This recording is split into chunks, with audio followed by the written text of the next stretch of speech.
Hello दोस्तों, मैं उपेंद्र राय आप सभी का इस शिक्षा के माध्यम तपस्वी टारगेट क्लासेस में आपका बहुत बहुत स्वागत है।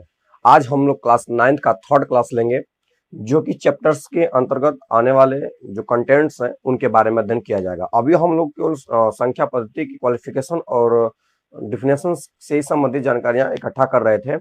आज हम लोग क्लास 9th के चैप्टर के अंतर्गत, यानी जब हम लोग चैप्टर हल करेंगे तो किस किस प्रकार के प्रॉब्लम से फेस करेंगे, तो उन प्रॉब्लम को किस प्रकार से हम लोग सॉल्व करेंगे। वैसे जितने प्रकार के टाइप से क्वेश्चन पूछे जाएंगे उनमें किस प्रकार से क्वेश्चन पूछे जाते हैं और उनको हल करने के लिए किन किन चीजों की आवश्यकता होती है, आज हम इस क्लास के अंतर्गत पूरी जानकारी को एक साथ समझेंगे। चलिए क्लास को स्टार्ट करते हैं। सबसे पहले यहां हम लोग ये देखेंगे कि दो परिमेय संख्याओं के बीच पूछता है कि दो परिमेय संख्याओं के बीच कितनी परिमेय संख्या पाई जाती है। और मैं बता दूं कि आज हम लोग इसी क्लास के अंतर्गत इंपॉर्टेंट फैक्ट यानी महत्वपूर्ण तथ्यों के बारे में, महत्वपूर्ण नोट्स के बारे में भी अध्ययन करेंगे, ताकि एक नंबर ऑब्जेक्टिव क्वेश्चन से संबंधित एक भी प्रश्न छूटे ना। ठीक है, तो हम लोग स्टार्ट करते हैं। दो परिमेय संख्याओं के बीच कितने परिमेय संख्याएं पाई जाती है। तो सबसे पहले आप समझिए, यहाँ पे अगर मैं आपसे कह दूं दो परिमेय संख्या मैंने बता दिया है, वे संख्या जिन्हें पी बाई क्यू के रूप में यानी भिन्न अंश बटा हर के रूप में क्या किया जा सके, व्यक्त किया जा सके, प्रदर्शित किया जा सके, उसे क्या कहते हैं, उसे परिमेय संख्या कहते हैं। तो यहाँ पे लिखा है दो परिमेय संख्याओं के बीच परिमेय संख्या, दो परिमेय संख्याओं के बीच की परिमेय संख्या ज्ञात करना। दो परिमेय संख्याओं के बीच की परिमेय संख्या ज्ञात करना। परिमेय संख्या ज्ञात करना।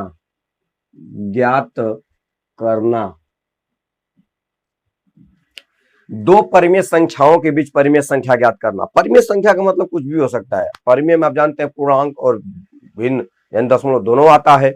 परिमेय में दोनों आता है, दशमलव वाली संख्या और पूर्णांक। तो पूर्णांक के रूप में भी हो सकता है, दशमलव के रूप में भी हो सकता है। दो परिमेय संख्याओं के बीच को ज्ञात करना है, तो बीच की परिमेय संख्या ज्ञात करना है तो दो प्रकार से पूछता है। देखिए कितने प्रकार से, दो प्रकार से। सबसे पहले पूछेगा यदि x व y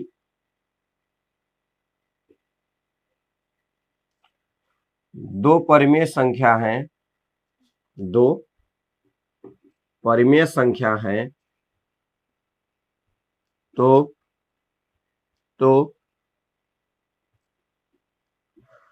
उनके बीच की परिमेय संख्या क्या होगी, उनके बीच की परिमेय संख्या।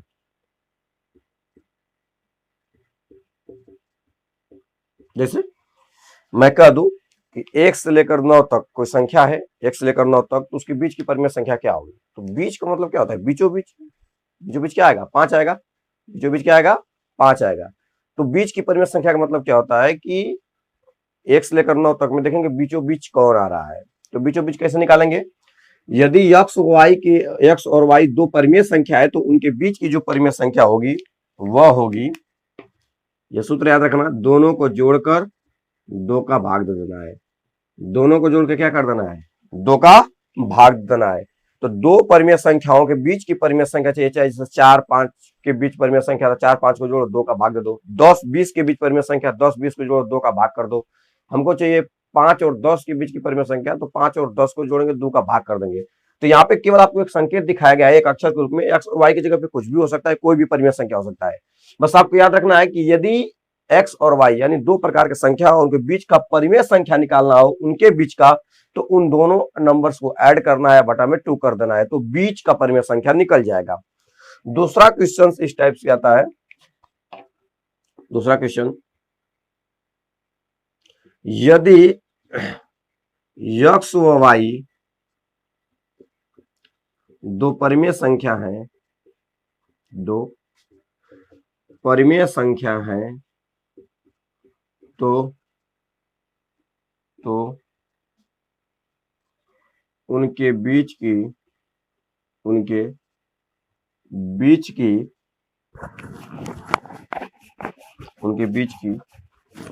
n परिमेय संख्याएं ज्ञात कीजिए। बीच की कितनी परिमेय संख्या n, n का मतलब प्राकृतिक संख्या है, n का मतलब क्या है, n यहाँ प्राकृतिक संख्या है, एक गो, दो गो, तीन गो, चार गो, कुछ भी हो सकता है। कितना ज्ञात करना है, एक भी ज्ञात कर सकते हैं, दो भी ज्ञात कर सकते हैं।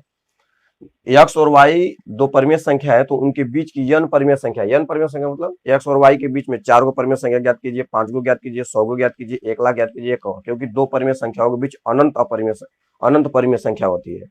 क्या होती है, दो परिमेय संख्याओं के बीच अनंत परिमेय संख्या होती है। अनंत परिमेय संख्या आप जितना लिख सकते हो, तो दो परिमेय संख्याओं के बीच अनंत परिमेय संख्या होता है, तो आपको केवल n परिमेय संख्या बताना है, तो इसका एक रूल है, आप आराम से इसको कर सकते हो।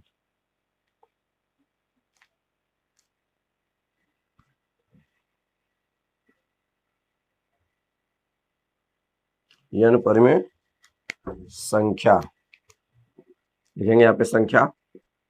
और देखिए करना क्या है, सबसे पहले सर्वप्रथम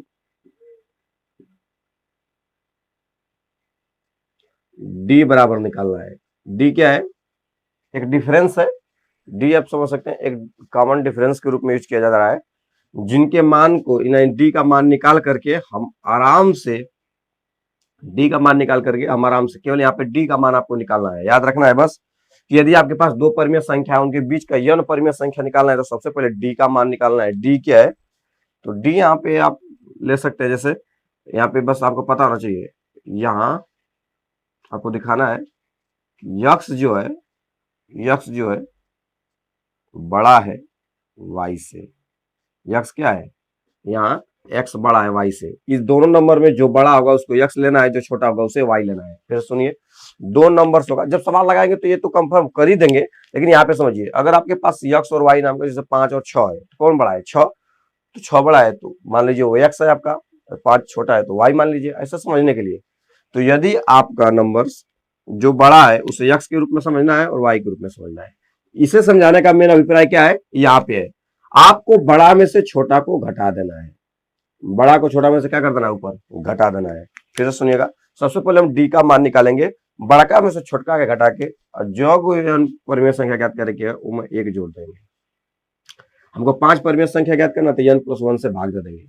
अगर 100 परिमेय संख्या ज्ञात करना है तो 100 से क्या कर देंगे, भाग कर देंगे। अब यहाँ पे अब आपको जितना परिमेय संख्या निकालना है यहां से आप निकाल सकते हैं। अब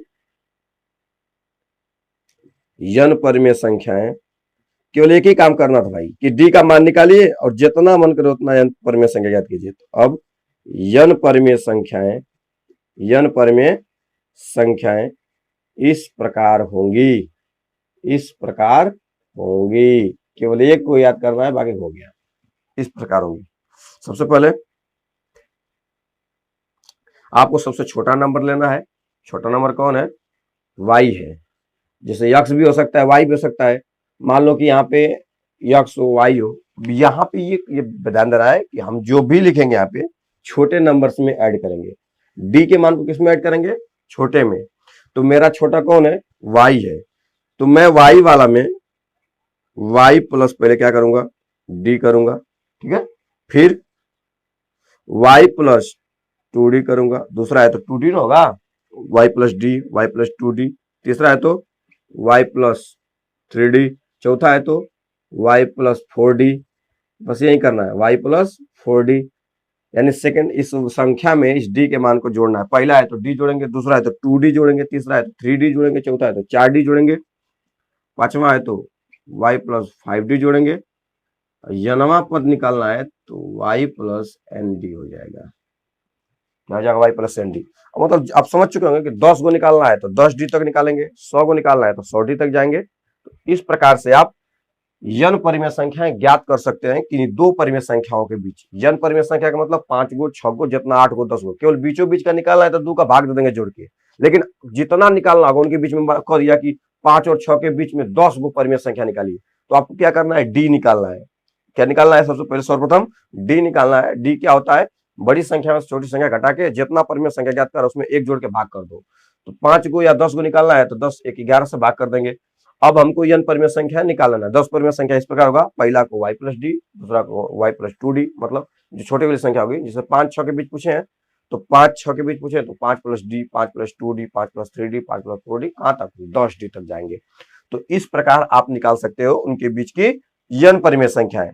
इनका यूज आप चैप्टर में पढ़ेंगे बहुत ही बेहतर ढंग से, कोई भी कमी नहीं होगा। आप इस सीक्वेंस को अपने दिमाग में बैठाइए कि इस प्रकार का भी क्या होता है, रूल्स होते हैं और ये तरीका होता है। बस आप इतना भी याद रखते हैं तो सवाल देखिए, जो कंटेंट होते हैं, जो फार्मूले सूत्र होते हैं, उन्हें याद नहीं किया जाता है, एक्सरसाइज के ऊपर अभ्यास किया जाता है और खुद प्रैक्टिस हो जाता है और आप एक अनुभव इतना मतलब व्याप्त कर लेते हैं कि आपको ये फार्मूला और सूत्र खुद को खुद मालूम चल जाता है कि ये किस प्रकार इसकी उत्पत्ति की गई होगी, किस प्रकार से इसको डेवलप किया गया होगा। तो हम लोगों ने परिमेय संख्याओं के बीच और यन परिमेय संख्याएं ज्ञात करना समझ चुके हैं। चलिए हम लोग नेक्स्ट देखते हैं आगे वाला। आगे के रूल्स को समझना है कुछ कुछ।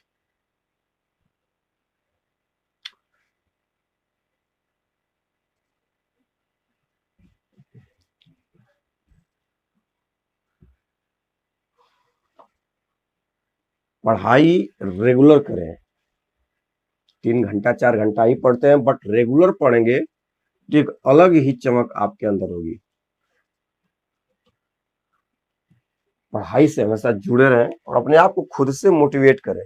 जिंदगी में क्या है, देखा जाए तो कुछ नहीं है, लेकिन है तो बहुत कुछ। अगर आप करना चाहते हैं तो अपने लक्ष्य को हमेशा याद रखें कि आप क्या किस लिए पढ़ रहे हैं, तब आपको पढ़ने का मन हमेशा करता रहेगा। आगे देखेंगे हम लोग। अब हम लोग देख लेते हैं परिमेय संख्या और अपरिमेय संख्याओं का दशमलव प्रसार। थोड़ा थोड़ा देख लेते हैं दशमलव प्रसार परिमेय संख्याओं का, क्योंकि इसमें भी दिया है कि परिमेय संख्याओं का दशमलव प्रसार किस प्रकार से है, उसको समझ लेते हैं। तो परिमेय संख्याओं का दशमलव प्रसार कितने प्रकार का होता है? 2 प्रकार का होता है परिमेय संख्या का दशमलव प्रसार। परिमेय संख्याओं का दशमलव प्रसार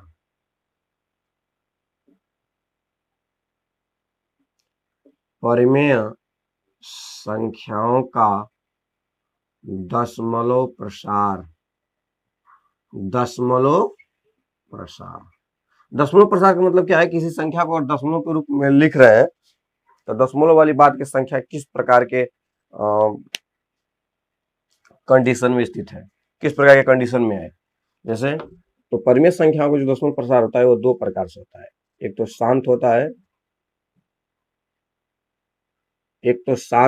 है और दूसरा अशांत होता है। एक तो शांत होगा और दूसरा क्या होगा? अशांत होता है। शांत एक अशांत। अशांत में होता है अशांत आवर्ती। आपको मैं बता दूं, अशांत को अनावसानी भी कहते हैं। अनावसानी आवर्ती। अशांत को क्या कहते हैं? अनावसानी भी कहते हैं। अशांत को क्या कहते हैं? कभी किताब में लिखा रहता है अनावसानी, तो याद रखेंगे अशांत को अनावसानी आवर्ती भी कहते हैं, ठीक है ना। तो परिमेय संख्या का दशमलव प्रसार 2 प्रकार का होता है, एक शांत एक अशांत आवर्ती, या उसे अनावसानी आवर्ती भी कहते हैं। परिमेय संख्याओं का दशमलव प्रसार कितने प्रकार का होता है? 2 प्रकार का, एक शांत के रूप शांत दशमलव प्रसार, एक अशांत आवर्ती। तो सबसे पहले हम देखेंगे कि ये शांत दशमलव प्रसार क्या होता है। शांत दशमलव क्या होता है? शांत दशमलव, इसमें क्या होता है कि ऐसी दशमलव वाली संख्याएं जिनके दशमलव के बाद जिसमें दशमलव के बाद कुछ स्थानों के बाद पूर्णतः रूप से क्या हो जाए? दशमलव समाप्त हो जाए। फिर से सुनिए, ऐसी दशमलव संख्याएं जिनमें दशमलव के बाद संख्याओं पूर्णतः रूप से क्या हो जाए? दशमलव के बाद कुछ स्थान के बाद संख्या क्या हो जाए? पूर्णतः समाप्त हो जाए, तो उसे क्या कहेंगे? शांत दशमलव कहेंगे कि यह दशमलव के बाद कुछ नंबर्स के बाद यह पूर्णतः क्या हो गया? संख्याएं समाप्त हो गई, शांत हो गई, तो उसे कहते हैं शांत दशमलव। एग्जाम्पल के रूप में आप बेहतर समझ सकते हो, जैसे 1.567 लिख दिया, काम खत्म हो गया। तो देखो ये 3 अंक के बाद क्या हो गया? पूर्णतः समाप्त हो गया कि नहीं? तो कहते हैं कि ऐसा दशमलव वाली संख्या जिनके दशमलव कुछ स्थान के बाद संख्या पूर्णतः रूप से क्या हो जाए? रुक जाए, समाप्त हो जाए, तो इसे कहते हैं शांत दशमलव प्रसार। जैसे 0.6895, 31.02, 0.89। इस तरह से देख रहे हैं ना कि दशमलव के बाद संख्याएं क्या हो रही है, पूर्णतया समाप्त हो जा रही है। पूर्णतया क्या हो जा रही है, समाप्त हो जा रही है, उसके बाद आगे नहीं बढ़ रही है। तो ऐसे दशमलव संख्याओं को क्या कहते हैं, शांत दशमलव कहते हैं। इन्हें पी बाई क्यू के रूप में आसानी से बदला जा सकता है, इसलिए शांत दशमलव संख्याएं क्या होती है, परिमेय संख्याएं होती है। इन्हें पी बटा क्यू यानी अंश बटा हर के रूप में आसानी से बदला जा सकता है, इसलिए परिमेय संख्याएं होती है शांत दशमलव वाली संख्याएं।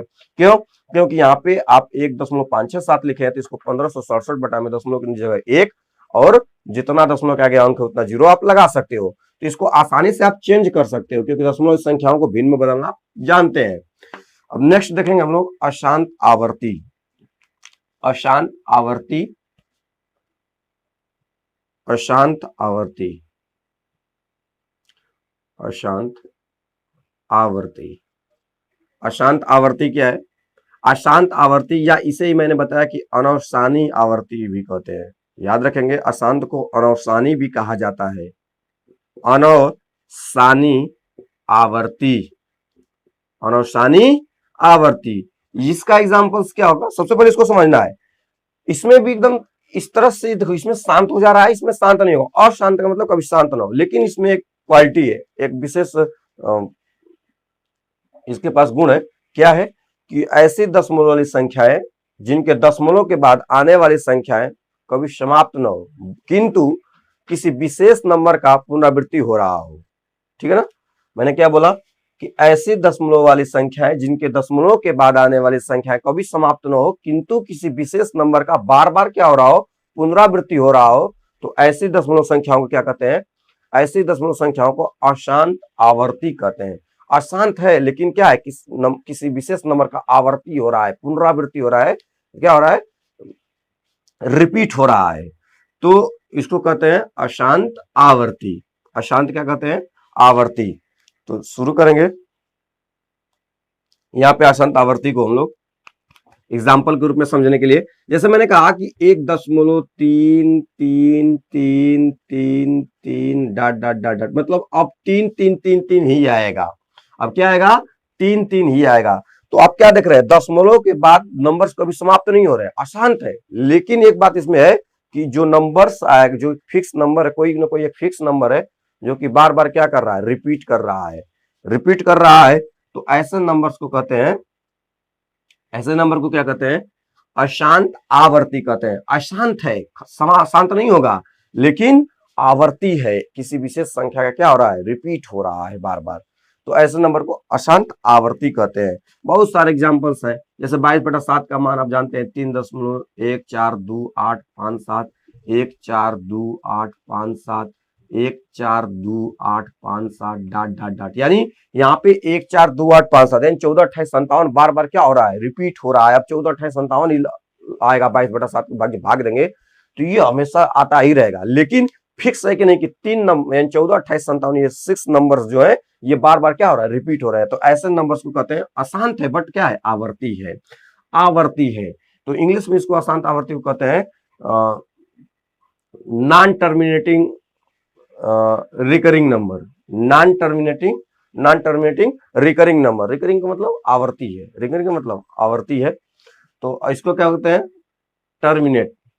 टर्मिनेटिंग डेसिमल, टर्मिनेटिंग डेसिमल बोलते हैं, टर्मिनेट डेसिमल। टर्मिनेट का मतलब क्या होता है, समाप्त हो जाए, टर्मिनेट का मतलब समाप्त हो जाए। जैसे ये एक विभागीय लैंग्वेज भी इंग्लिश में, जैसे टर्मिनेट करने का मतलब क्या, हमेशा के लिए हटा देना या शांत हो जाना। तो टर्मिनेट हो जाता है, ये दशमलव क्या हो जाता है, हमेशा के लिए समाप्त हो जाता है कुछ स्थान के बाद। लेकिन इसमें नॉन टर्मिनेट होता है, यानी कुछ स्थान के बाद समाप्त नहीं होता है, नॉन टर्मिनेट। रिकरिंग का मतलब आवर्ती, बार बार आने वाला, बार बार पुनरावृत्ति होने वाला। तो रिकरिंग नंबर का मतलब होता है जो नंबर्स बार बार क्या हो रहे हैं, दशमलव के बाद रिपीट कर रहे हैं। तो ऐसे नंबर्स को अशांत आवर्ती कहा जाता है। अशांत तो है लेकिन आवर्ती है। इन्हें भी पी बटा क्यू के रूप में यानी अंश बटा हर के रूप में बदला जा सकता है। और जब इन्हें पी बटा क्यू के रूप में बदला जा सकता है तो परिमेय संख्या की परिभाषा के आधार पे कहेंगे कि अशांत आवर्ती भी क्या है, एक परिमेय संख्या है, क्योंकि पी बाई क्यू में अगर बदल सकते हैं तो यह भी क्या होगा, परिमेय संख्या होगा। तो परिमेय संख्याओं का दशमलव प्रसार दो प्रकार से होता है, एक शांत दशमलव, एक अशांत आवर्ती दशमलव। एक शांत दशमलव, एक अशांत आवर्ती दशमलव। याद रखेंगे, परिमेय संख्याओं का दशमलव प्रसार दो प्रकार से देखा जाता है, एक शांत के रूप में, एक अशांत के रूप में। लेकिन अशांत में कौन सा, आवर्ती के रूप में। अब देख लेते हैं अपरिमेय संख्या का दशमलव प्रसार। अपरिमेय संख्या का दशमलव प्रसार देखेंगे हम लोग, इसको मिटाते हैं। अपरिमेय संख्याओं का दशमलव प्रसार, अपरिमेय संख्याओं का दशमलव प्रसार। तो अगला हेडिंग्स आप डालेंगे अपरिमेय संख्याओं का दशमलव प्रसार। अपरिमेय संख्याओं का दशमलव प्रसार केवल एक ही होता है, एक ही होता है। वह कौन सा होता है? वह होता है अशांत, अशांत, अशांत अनावर्ती, अशांत अनावर्ती। अभी मैंने बताया कि अशांत को दूसरा नाम से भी जाना जाता है। अशांत को कौन सा? अनवसानी, अनवसानी भी कहते हैं अशांत को, याद रखेंगे। अशांत को अनवसानी भी कहा जाता है। तो ये नया नया नियम जरूर याद रखें, क्योंकि कभी कभी आ जाता है, क्वेश्चन आसान रहता है, मतलब समझ में नहीं आता है। तो अशांत अनावर्ती, अनावर्ती। इंग्लिश वर्जन इसका आप लिखना चाहेंगे तो लिख सकते हैं non terminating non recurring number, non recurring decimal number, non terminating non recurring decimal number आप समझ सकते हैं, लिख सकते हैं। तो अशांत अनावर्ती जो होता है ये क्या होता है? ये अशांत है तो बिल्कुल सही बात है कि दशमलव के बाद, यानी ऐसी दशमलव पर ऐसी दशमलव वाली संख्याएं जिनके दशमलव के बाद आने वाली संख्याएं कभी समाप्त न हो, कभी समाप्त न हो, अनंत तक आए। जैसे अभी देखें आवर्ती वाला समाप्त न हो, किंतु इनमें किसी विशेष नंबर का पुनरावृत्ति नहीं होता है। न तो इसमें किसी विशेष नंबर का पुनरावृत्ति होता है, न तो ये कभी समाप्त होते हैं। फिर से सुनिए, अशांत अनावर्ती में दशमलव के बाद संख्याओं कभी शांत नहीं होती है, अनंत तक आती रहती हैं, लेकिन इसमें किसी विशेष नंबर का पुनरावृत्ति भी नहीं होता है। मतलब पुनरावृत्ति भी नहीं होने का मतलब है कोई संख्या क्या करती है? दोहराती भी नहीं है। तो ऐसी कंडीशन में जो संख्याओं कहा जाता है, इन्हें कहा जाता है अशांत अनावर्ती डेसिमल नंबर्स कहा जाता है। अशांत अनावर्ती डेसिमल नंबर्स कहते हैं। तो इस प्रकार से आप समझ सकते हैं कि अशांत अनावर्ती क्या चीज है। एग्जाम्पल के रूप में बेहतर रूप से आप समझ सकते हैं। एग्जाम्पल इसका क्या होगा? जैसे मैंने कहा कि 0.10 110 111 410, क्या आप देख रहे हैं किसी नंबर का पुनरावृत्ति हो रहा है? हो ही नहीं पा रहा है। देखिए जैसे यहाँ पे 1 है, यहाँ 0 है, फिर यहाँ 110 आ गया, 111 आ गया। एक ही नंबर को क्या कर रहा है? रिपीट नहीं कर पा रहा है, बढ़ता जा रहा है। तो कभी इसमें रिपीट ही नहीं होगा। तो ऐसे नंबर्स को कहा जाता है अशांत अनावर्ती। ये तो शांत भी नहीं है और किसी नंबर को दोहरा भी नहीं रहा है। जैसे कि आप कह सकते हो पाई का मान भी, पाई का मान भी आप देखेंगे तो पाई का मान में भी कभी नंबर्स क्या करता है? रिपीट नहीं करता है। दूसरा नंबर ले सकते हैं अपने से, जैसे 1 ले लेता हूं मैं, और बहुत सारा नंबर 1 4 2 5 6 7 मैं अपने से लिख रहा हूं, 8 9 2 3 2 1 4 5 7 9 1 6। क्या है इसमें? कोई दोहरा रहा है? कुछ भी समझ में आ रहा है? कोई नंबर क्या हो रहा है? रिपीट नहीं कर रहा है। तो ऐसे डेसिमल्स नंबर्स को जिसमें रिपीट हो ही नहीं रहा हो, तो इसको कहते हैं अशांत अनावर्ती। जैसे कड़ी में 2 का मान, कड़ी में 3 का मान, कड़ी में 5 का, कड़ी में 7 का, कड़ी में 6 का, ये सब सारे जो मान है वो क्या होते हैं? अशांत अनावर्ती होते हैं, अपरिमेय संख्या होती है। मैं बताया भी हूं अभाज्य संख्याओं का वर्गमूल सदैव क्या होता है? अपरिमेय संख्या होता है। नोट्स में हम लोग इस सारे बात को समझेंगे। तो आपने देखा कि अपरिमेय संख्याओं का दशमलव प्रसार कैसा होता है? अशांत अनावर्ती होता है, अनवसानी अनावर्ती होता है। याद रखेंगे, अशांत अनावर्ती होता है अपरिमेय संख्याओं का दशमलव प्रसार। परिमेय और अपरिमेय संख्याओं के बारे में आपने शुरुआत पहली क्लास में पढ़ा है कि परिमेय और अपरिमेय क्या चीज होते हैं। चलिए अब हम लोग आगे बढ़ते हैं।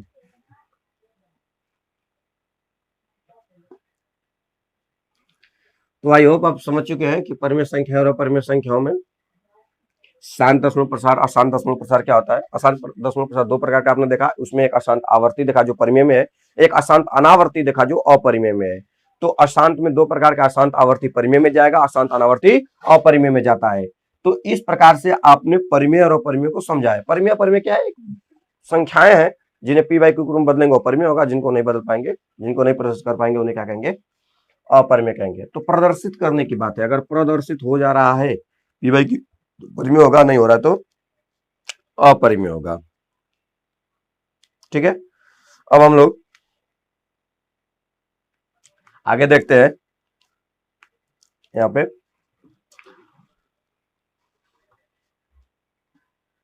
देखिए, अगर कोई परिमेय संख्या लिखा है और उसको देखकर बताना है कि इसका दशमलव प्रसार शांत होगा क्या शांत होगा, तो कैसे पहचानेंगे?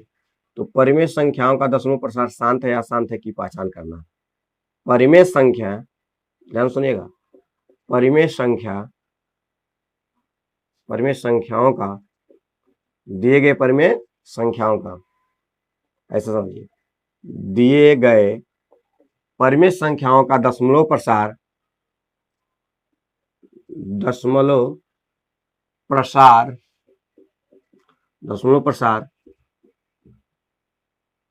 शांत है या अशांत। अब परिमेय है तो अशांत कौन सा होगा? आवर्ती होगा, याद रखेंगे। शांत है या अशांत की पहचान करना,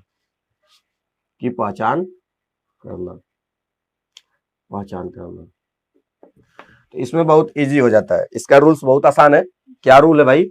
रूल ये है कि सबसे पहले क्या करना है, सर्वप्रथम आपको क्या करना है, जो आपको पास परिमेय संख्या दिया होगा, भिन्न के रूप में दिया होगा, तो सर्वप्रथम हर का अभाज्य गुणनखंड करना है। सर्वप्रथम हर का अभाज्य गुणनखंड करेंगे, हर का अभाज्य गुणनखंड करेंगे। हर का तुरंत आपको अभाज्य गुणनखंड कर लेना है, गुणनखंड, अभाज्य गुणनखंड करेंगे, ठीक है ना। सर्वप्रथम क्या करेंगे, हर का अभाज्य गुणनखंड करेंगे। अब उसके बाद चेक करेंगे, यदि गुणनखंड, यदि अभाज्य गुणनखंड, लिख लेते हैं अभाज्य गुणनखंड, यदि अभाज्य गुणनखंड 2 के रूप का है, तो ध्यान सुनिएगा, यदि अभाज्य गुणनखंड 2 का मतलब क्या है? 2 का मतलब है कि जो संख्या होगी, जो हर होगा दिया गया परिमेय संख्या का, अंश बटा हर के रूप में लिखा होगा, पूछेगा कि इनका दशमलव प्रसार बताइए कैसा होगा, तो शांत होगा क्या शांत होगा? दो ही प्रकार से होता है, एक तो शांत हो सकता है, एक अशांत आवर्ती हो सकता है।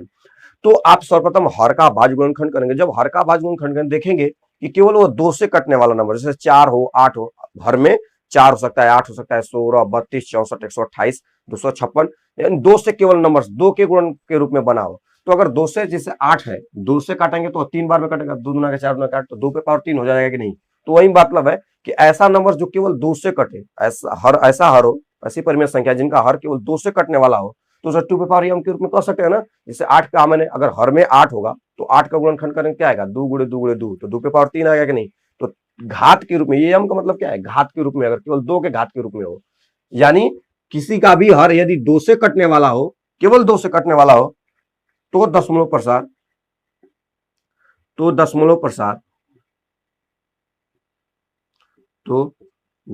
प्रसार क्या होगा? शांत होगा।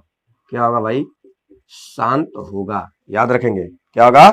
शांत होगा। तीसरा क्या है? यदि अभाज्य गुणनखंड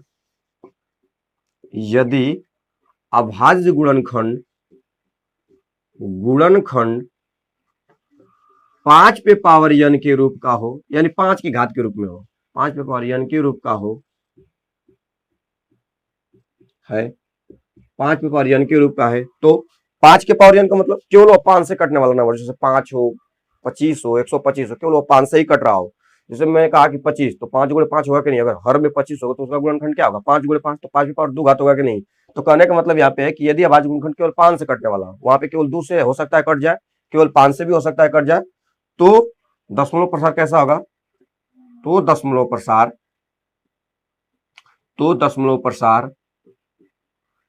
शांत होगा।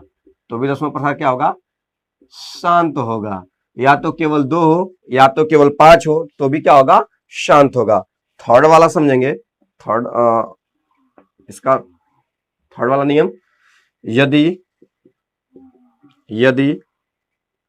अभाज्य गुणनखंड, किसका अभाज्य गुणनखंड? हर का। यदि अभाज्य गुणनखंड 2 पे पावर m गुणे 5 पे पावर n के रूप का हो, है, n के रूप का है, तो इसका मतलब समझिए, यदि अभाज्य गुणनखंड 2 पे पावर m 5 पे पावर n, इसका मतलब क्या है? इसका मतलब यह है कि जब हर का अभाज्य गुणनखंड करे तो उसमें केवल 2 और 5 का गुणनफल दिखे। जैसे 10, अगर नीचे 10 होगा तो उसका गुणनखंड कर क्या आएगा? केवल 2 और 5 आएगा। जैसे 50, 2 5 10 5 50, 2 गुणे 5 गुणे 5 आएगा। तो ऐसा संख्या जिनमें केवल 2 5 छिपा हो, केवल 2 5 से कटने वाला नंबर हो, तो भी उसका दशमलव प्रसार जो होगा, तो दशमलव प्रसार क्या होगा उस परिमेय संख्या का, तो भी दशमलव प्रसार क्या होगा, शांत होगा। इस कंडीशन में भी दशमलव प्रसार क्या होगा, शांत होगा। ठीक है, तो यदि अभाज्य गुणनखंड 2 पे पावर m गुणे 5 पे पावर n के रूप का है तो भी दशमलव प्रसार क्या होगा, शांत होगा। तो ये 3 कंडीशंस में शांत होता है, या तो केवल 2 हो, या तो केवल 5 से कटे, या तो 2 और 5 दोनों से कटे। लास्ट है, लास्ट नहीं, इसमें नहीं। अब तो ये हो गया परिमेय संख्या का दशमलव प्रसार। इस कंडीशन में क्या होगा, इस कंडीशन में केवल शांत होगा। दशमलव प्रसार केवल क्या होगा, शांत होगा। परिमेय संख्या का दशमलव प्रसार शांत की कंडीशन 3 है, या तो वह नंबर केवल 2 से कट जाए, हर जो हर हो उसका अभाज्य गुणनखंड करें वह 2 से कट जाए, ऐसा हो जो 5 से केवल कटे, या 2 5 दोनों से कटे। बट ये लास्ट है, अगर ऐसा हो जाए, यदि अभाज्य गुणनखंड, यदि अभाज्य गुणनखंड, अभाज्य गुणनखंड 2 पे पावर m या 5 पे पावर n या 2 पे पावर m गुणे 5 पे पावर n के अलावा, अब इसके अलावा कुछ भी आ जाए, के अलावा कोई भी संख्या आ जाए, कोई भी संख्या आ जाए, कोई भी संख्या आ जाए, तो यदि अभाज्य गुणनखंड 2 पे पावर m या 5 पे पावर n या 2 पे पावर m गुणे 5 पे पावर n के अलावा कोई भी संख्या आ जाए, तो दशमलव प्रसार, तो दशमलव प्रसार, दशमलव प्रसार अशांत होगा। कैसा होगा, अशांत होगा। दशमलव प्रसार अशांत होगा। यानी आपको यह मतलब है कि हर में यदि 2 और 5 के अलावा कोई नंबर आ जाता है, 3 आ जाए, 7 आ जाए, 11 आ जाए, कोई भी नंबर आ जाए 2 5 के अलावा के अभाज्य गुणनखंड में, तो सदैव क्या होगा, बता देना कि अशांत होगा। और अशांत में कौन सा होगा, अशांत आवर्ती होगा। मैं 50 बार बता रहा हूं, परिमेय संख्याओं का दशमलव प्रसार अशांत तो होता है, लेकिन अशांत 2 कैटेगरी का होता है, एक आवर्ती एक अनावर्ती। तो आवर्ती वाला होगा, ठीक ना, क्योंकि परिमेय है तो आवर्ती होगा। तो इस प्रकार से आपने देखा कि परिमेय संख्याओं का दशमलव प्रसार कब शांत और कब अशांत होगा। शांत होने के लिए तीनों कंडीशंस लागू होते हैं, या तो 2 से कटे, या तो 5 से कटे, या दोनों से कटे, 2 5। लेकिन इस 2 5 के अलावा इसमें कुछ और भी आ जाए, कोई अलग नंबर से आ जाएगा, तो हमेशा क्या होगा, अशांत आवर्ती होगा, यानी अशांत होगा। तो परिमेय संख्याओं का दशमलव प्रसार के रूप में आपने समझ लिया है। अब हम लोग थोड़ा सा आगे बढ़ेंगे, इसको हम इरेज करते हैं।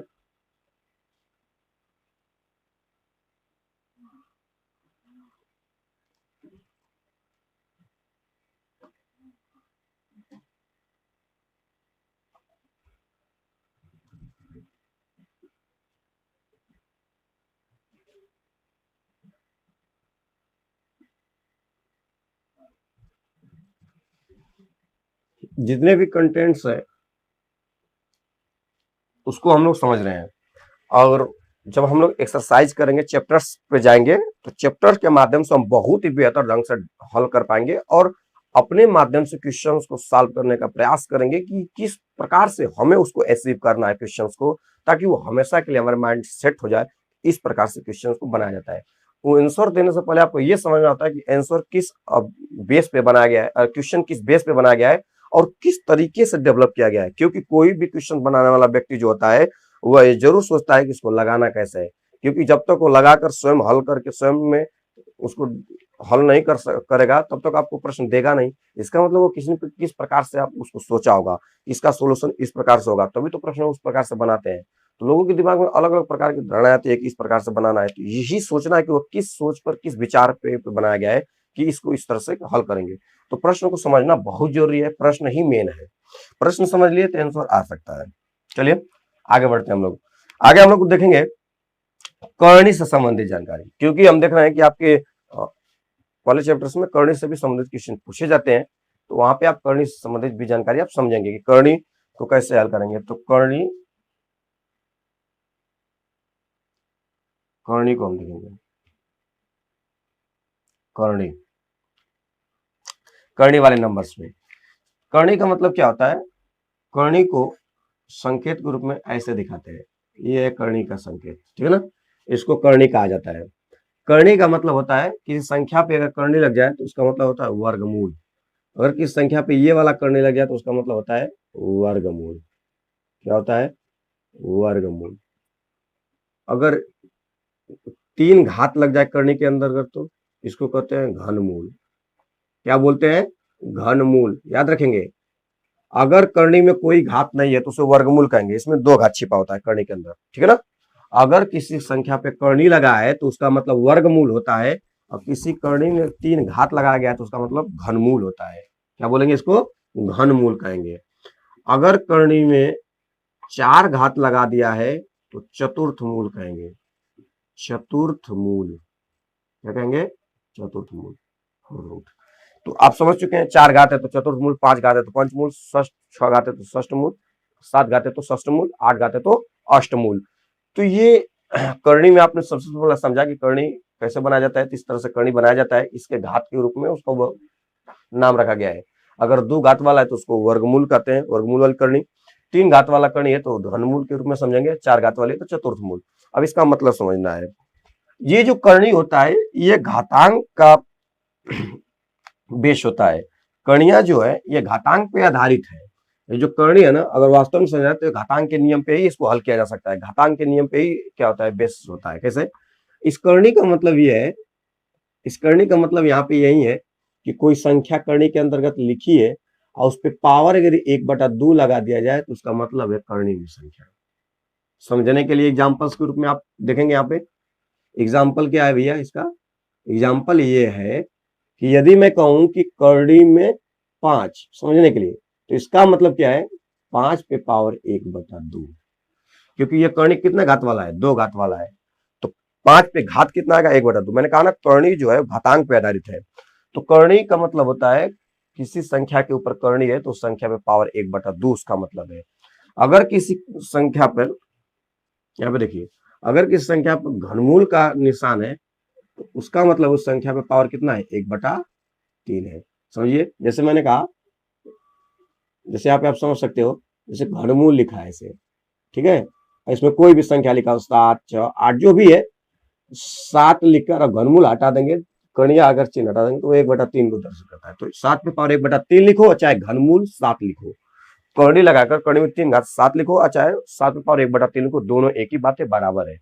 वैसे चतुर्थ मूल वाला भी, किसी भी संख्या पे अगर ये चतुर्थ मूल का करनी लगा हुआ है, चतुर्थ मूल वाला करनी लगा हुआ है, तो कहेंगे कि उस संख्या पे कितना पावर होगा, 1/4 होगा। एग्जाम्पल के लिए, अगर चतुर्थ मूल करनी है और संख्या कुछ भी लिखा है, 5, 6 जो भी है, तो उस संख्या के ऊपर हो जाएगा, करनी हटाएंगे तो 5 पे पावर 1/4।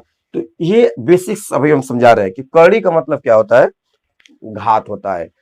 वर्गमूल वाला है तो 1/2 घात होगा, घनमूल वाला है तो 1/3 घात होगा, चतुर्थ मूल वाला 1/4 घात होगा। ये अब 1/2 घात, 1/3 घात, 1/4 घात, ये करनी के रूप में आपने समझा कि ये मूल्स को कैसे प्रदर्शित किया जाता है। जब आप इसको हल करते हैं तो आप जानते हैं वर्गमूल में आपको बताया जाता है कि वर्गमूल में 2, अगर किस संख्या का 2 बार जोड़ा लग गया तो करनी से बाहर आता है। आपको पता होना चाहिए कि क्यों बाहर आता है। बाहर इसलिए आता है क्योंकि जैसे ही करनी के अंदर किसी नंबर का जोड़ा लगता है तो आपको पता है कि हम किसी संख्या को इस प्रकार से लिख सकते हैं, इसमें जैसे नंबर का जोड़ा लगता है तो घातांक का नियम कहता है कि अगर किसी संख्या के ऊपर घात है तो घातों का आपस में गुणा हो जाता है। तो जैसे मान लो कि यहाँ पे 25 है करनी में, तो यहाँ 5 × 5 आप लिख सकते हैं, 5 × 5, 5 पे पावर 2 करेंगे, 5 पे पावर 2 है 1/2 पहले से, तो 2 में 1/2 का गुणा होता है तो क्या हो जाता है, 1/2 से 2 खत्म हो जाता है और बच जाता है केवल 5। समझिए यहाँ पे एग्जाम्पल के रूप में कि जोड़ा और 3 का जोड़ा, 2 का जोड़ा का मतलब क्या है। जैसे करनी के अंदर यदि आपको लिखा गया है 16, ऐसे समझने के लिए, या मैं लिख देता हूं, पहले ले लेते हैं छोटा सा संख्या 25। ये 25 मैंने कहा कि करनी जब हटाते हैं तो इसका मतलब होता है पावर 1/2।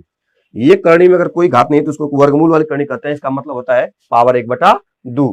अगर 25 पे पावर 1/2 है तो क्या मैं 5 पे पावर 2 नहीं लिख सकता हूं? 5 पे पावर 2, अब पूरे पावर क्या हो जाएगा 1/2। अब करनी का सूत्र आप पढ़े हैं कि अगर पावर के ऊपर पावर है तो पावर से पावर क्या हो जाता है, कैंसिल हो जाता है। मतलब पावर पे पावर 2 गुणे आपस में गुणा होगा तो 2 से 2 क्या हो जाएगा, खत्म हो जाएगा, क्योंकि घात के ऊपर घात है तो घातों का आपस में गुणा आ जाता है। तो 5 पे पावर 1 बचेगा, 5 पे पावर 1 का मतलब 5 हो जाएगा। इस तरह से आप कहते हैं कि करनी में अगर 25 है तो अगर करनी में जिसका जोड़ा लगता है वो संख्या बाहर रहता है। बाहर क्यों हो जाता है, इस रूल की वजह से।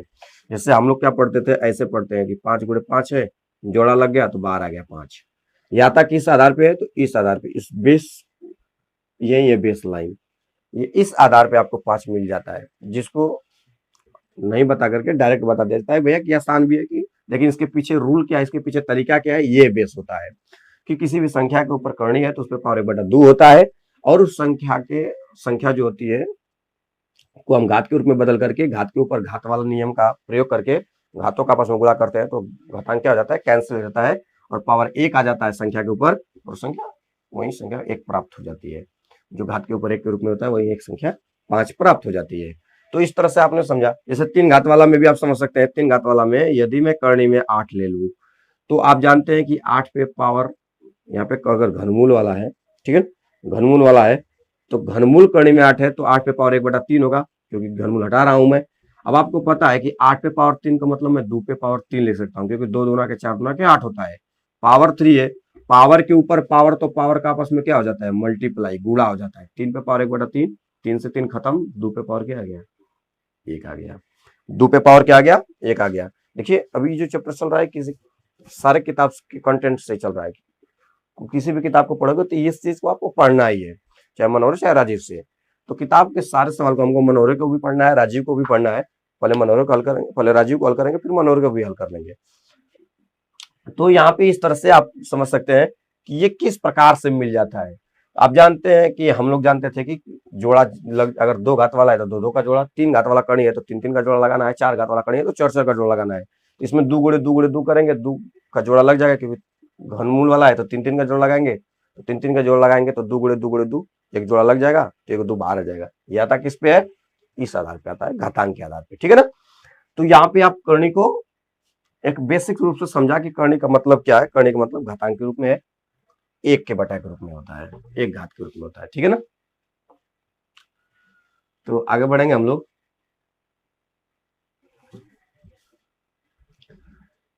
करने वाले सवालों को इस तरह से समझना है। चलिए नेक्स्ट देखते हैं हम करनी को। कुछ कुछ करनी को हम समझ लेते हैं। मैं आपको बता दूं कि अगर करनी में ए है, गुणे करनी में ए है, अगर करनी सेम है तो करनी का आपस में गुणा हो जाएगा, तो संख्या का एक ही करनी के अंदर गुणा हो सकता है। अगर करनी का घात एक, ये भी 2 घात वाला करनी है, ये भी 2 घात वाला करनी है, तो अगर करनी सेम है, संख्या कुछ भी है, तो एक ही करनी में दोनों संख्या का गुणा हो सकता है। जैसे यहाँ पे करनी में ए है, यहाँ पे करनी में बी है, लेकिन करनी सेम है तो आपस में संख्या को क्या हो जाएगा, एक ही करनी के अंदर ए गुणे बी हो सकता है। इसका आंसर क्या आ जाएगा, करनी में ए बी आ जाएगा, ठीक है ना। एग्जाम्पल्स के लिए, एग्जाम्पल के लिए आगे हम लोग समझेंगे, दोबारा इसको दोहराएंगे एग्जाम्पल्स के रूप में समझने के लिए। नेक्स्ट देखेंगे। अब नेक्स्ट क्या है, अगर यहाँ पे करनी में ए है और बटा में करनी में बी है, तो इस कंडीशन में हम एक ही करनी लगा करके ए बटा बी कर सकते हैं। करनी में ए बटा करनी में बी है तो इसे एक ही करनी में लगा करके ए बटा बी क्या कर सकते हैं, बना सकते हैं। उसी तरह से थर्ड रूल को समझेंगे। समझना ये है कि यदि यहाँ पे करनी में ए है और गुणे या 1 बटा करनी में बी है, तो इसका भी मतलब यही होता है कि ऊपर का ऊपर गुणा करो और नीचे का नीचे गुणा करो, तो करनी में ए बटा करनी में बी हो सकता है। तो इस तरह से आप करनी को भी क्या कर सकते हैं, आप दर्शा सकते हो इस रूप से, ठीक है ना। तो करनी को घातांक के रूप में ही समझा जाता है, ये घातांक के ही रूप पे है, लेकिन आप करनी को समझ रहे हैं तो करनी के हिसाब से ही समझिए। बराबर बात याद रखेंगे। घातांक के रूप पे यदि करनी में संख्या कोई है, इस पे पावर -1 है, तो प्लस बनाने के लिए इसको आप 1 बटा में करनी में कर सकते हो। इसे प्लस बनाने के लिए क्या कर सकते हो, 1 बटा में करनी कर सकते हो, घात खत्म हो जाएगा। एक बटा कर्णी में ए कर सकते हो। अगर माइनस एक घात है तो माइनस एक घात को हटाने के लिए एक बटा कर्णी में ए कर देंगे तो किसमें हो जाएगा, प्लस घात में हो जाएगा। तो अब देखेंगे कर्णी का परमेयीकरण कैसे किया जाता है। अगर कर्णी के रूप में कोई सवाल दिया हुआ है तो उसका परमेयीकरण कैसे हो जाएगा। परमेयीकरण, कर्णी का परमेयीकरण, कर्णी का परमेयीकरण कैसे होता है, जैसे अगर एक बटा में मान लो कर्णी में ए प्लस कर्णी में बी दिया है तो इसका परमेयीकरण कैसे होता है, का परिमेयीकरण, परिमेयीकरण, परिमेयीकरण कैसे होता है, एक बटा कर्णी में प्लस कर्णी में बी का परमेयीकरण, तो इसका परमेयीकरण होगा एक बटा कर्णी में ए प्लस कर्णी में बी गुणे, परमेयीकरण हमेशा जो होता है नीचे वाला हर वाले के दोनों संख्या के बीच के विपरीत चिन्ह से। अगर यह कर्णी में ए प्लस बी है तो ऊपर नीचे हम कर्णी में ए माइनस कर्णी में बी से गुणा कर देंगे, ऊपर नीचे कर्णी में ए माइनस कर्णी में बी से गुणा कर देंगे। ये ऊपर नीचे एक ही संख्या से क्यों गुणा करते हैं, क्योंकि आप जानते हैं किसी भी संख्या में आप डायरेक्ट परिवर्तन नहीं कर सकते हैं, लेकिन रूल के हिसाब से कर सकते हैं, मैथ के हिसाब से कर सकते हैं। गणितज्ञों ने या मैथ में एक रूल है कि किसी भी संख्या में एक से गुणा किया जाए तो मान पे कोई नहीं फर्क पड़ता है, मतलब हम किसी भी संख्या में गुणा कर सकते हैं। और गुणा जब कर सकते हैं तो उसी रूल को फॉलो करने के लिए हम संख्या में कोई परिवर्तन न करने के लिए एक से गुणा करते हैं। ये एक ही ना है, क्योंकि कड़ी में ए माइनस बी, नीचे कड़ी में माइनस बी है, कट के क्या हो जाएगा, एक आ जाएगा। तो हम एक का गुणा कर रहे हैं, न कि कड़ी में ए माइनस बी का गुणा कर रहे हैं, इसलिए तो ऊपर नीचे गुणा हो रहा है ताकि मान पे कोई फर्क न पड़े। इसका गुणा ऊपर हो जाएगा तो ऊपर होगा तो यहाँ पे क्या आ जाएगा, कड़ी में ए माइनस कड़ी में बी आ जाएगा, और नीचे क्या हो जाएगा, आप जानते हैं कि कड़ी में ए प्लस कड़ी में बी, कड़ी में ए माइनस बी, समीका पे हो गया, ए प्लस बी माइनस बी पे हो गया, तो एक कोष्टक में ए का स्क्वायर, एक कोष्टक में बी का स्क्वायर, तो क्या बचेगा, ए का स्क्वायर, मतलब कणी का स्क्वायर करेंगे तो ए आएगा, अब कणी में बी का स्क्वायर करेंगे तो बी आएगा, ए माइनस बी हो जाएगा, क्या हो जाएगा, ए माइनस बी हो जाएगा। ठीक है, तो इस प्रकार से कणी में ए माइनस बी बटा में ए माइनस बी हो गया, इसका परमेयीकरण हो गया। तो इस तरह से हल किया जाता है क्वेश्चंस को। ठीक है, अब घातांक वाला सूत्र को हम लोग देख लेते हैं, घातांक से संबंधित सभी सूत्रों को, और हम लोग अब उसके बाद पढ़ने वाले हैं चैप्टर्स स्टार्ट। चैप्टर स्टार्ट हो जाएगा और जो भी छूटा रहेगा उस चैप्टर्स में आने वाले सवालों के ऊपर ही हम लोग उसको क्या कर लेंगे, कंटेंट्स रूल को समझ लेंगे। ठीक है, तो चलिए हम लोग देख लेते हैं घातांक पे आधारित सूत्र।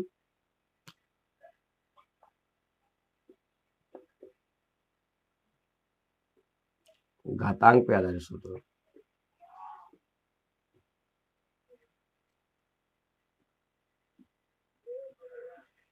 घातांक पर आधारित सूत्र। सबसे पहला सूत्र क्या होगा, सबसे आसान सूत्र क्या होगा, अगर ए पे पावर जितना भी हो, अगर ए पे पावर m है तो ए का गुणा आपस में कितना बार होगा, ए का गुणा कितना बार होगा, यम बार होगा। 5 घात है तो ए का गुणा कितना बार करेंगे, 5 बार। यम किसी संख्या पे 10 घात है तो संख्या का आपस में कितना बार गुणा करेंगे, 10 बार। सेकंड ये है कि अगर ए पे पावर m है, इस पावर के ऊपर भी पावर n है, तो ए पे पावर m कोष्ट लगा के पावर n है, तो इसका मतलब होता है ए पे पावर m गुणे n, घात का आपस में क्या हो जाता है, गुणा हो जाता है। यदि घात के ऊपर घात हो तो घातों का आपस में क्या हो जाता है, गुणा हो जाता है। थर्ड रूल ये समझेंगे कि अगर ए पे पावर m है गुणे बी पे पावर bm है, देखो आधार अलग है लेकिन घात एक ही है। अगर आधार अलग अलग हो, घात एक ही हो, तो संख्याओं का आपस में गुणा करके पावर वहीं लगा देते हैं। ठीक है, नेक्स्ट समझेंगे, अगर ए पे पावर m है गुणे ए पे पावर n है, देख लीजिए, अगर ए पे पावर m गुणे ए पे पावर n है तो इस कंडीशन में क्या होगा, इस कंडीशन में क्या होगा भाई, आधार एक ही है, घात अलग अलग है, तो घातों को आपस में क्या कर देते हैं, जोड़ देते हैं। ये क्यों जुड़ता है, मैंने पहले की वीडियोज बना चुका हूं और हम लोग आगे जब पढ़ेंगे तो वहां पे मैं बेस समझाऊंगा भी। ठीक है ना। अगला सूत्र टाइप से इस तरह से है कि अगर ए पे पावर m है, ए पे पावर n यानी सेम टू सेम संख्या है, तो आधार लिखकर घातों का आपस में क्या कर दिया जाता है, घटा दिया जाता है। आधार लेके घातों क्या कर दिया जाता है, घटा दिया जाता है। दूसरा ये समझेंगे कि अगर ए पे पावर m माइनस m है, ए पे पावर माइनस m है, तो हम इसे 1 बटा ए पे पावर m लिख सकते हैं। याद रखेंगे, ए पे पावर माइनस m है तो उसको हम प्लस बनाने के लिए उसको नीचे ले जा सकते हैं, अगर नीचे माइनस होगा तो उसे ऊपर ला सकते हैं प्लस करके ना। तो घात जब भी माइनस में होता है तो अंश से हर में या अंश हर से अंश में जाता है तो इसका चिन्ह क्या हो जाता है, बदल जाता है। अगर 1/a पे पावर m है, इसको ऊपर लाएंगे तो क्या हो जाएगा, माइनस घात हो जाएगा। तो इस तरह से आप समझ पा रहे हैं कि घातांक के रूल्स को कैसे समझा जाता है। ठीक है, तो दूसरा ये भी समझ सकते हैं, अगर a पे पावर m है बटा में b पे पावर m है तो इसको कैसे लिखेंगे, तो लिखेंगे a बटा b, आप पूरे पे पावर क्या लगा देंगे, m लगा देंगे, पूरे पावर क्या लगा देंगे m, जैसे a पे पावर m गुणे b पे पावर m था तो a गुणे b पावर m लगा दिया था, तो सही a पे पावर m b बटा पावर m है तो a बटा b लगा के पूरे पावर m लगा देंगे। तो घटाएंगे कब, जब आधार सेम होगा, जोड़ेंगे कब, जब आधार सेम होगा। जुड़ता कब है, गुणा के रूप में, घटता कब है, भाग के रूप में। ठीक है, तो इस तरह से आप समझ चुके हैं कि घातांक के रूल्स को ऐसे समझना है। ये घातांक पे आधारित नंबर्स हैं, घातांक पे आधारित रूल्स हैं। ये कुछ फार्मूले हैं जो बेसिक है, वहां पे जब हम लोग समझेंगे तो वहां पे बहुत ही बेहतर बेहतर फार्मूलों को समझाएंगे हम आपको, और इसकी उत्पत्ति को समझाएंगे कि ये किस आधार पे बनाया गया है। ठीक है, तब तक क्लास को हम समाप्त करते हैं। जय हिंद।